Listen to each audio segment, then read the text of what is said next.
Люди давно перестали задумываться, для чего нам нужен профсоюз и какую помощь он должен оказывать работникам. Каждый месяц члены профсоюза дают 1% от своего заработка. Так в год государственные профсоюзы собирают около 150 миллионов долларов. И за наши деньги эти профсоюзы оказывают на нас давление. А еще их деятели активно участвовали в фальсификации выборов.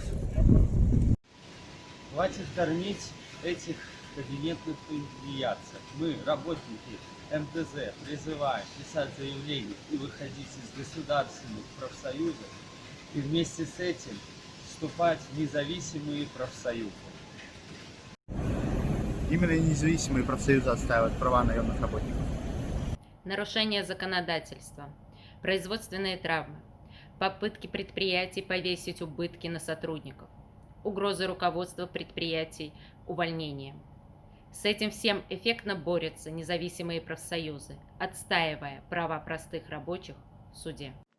Объединяйтесь на базе независимых профсоюзов и помните, солидарность сильнее репрессий.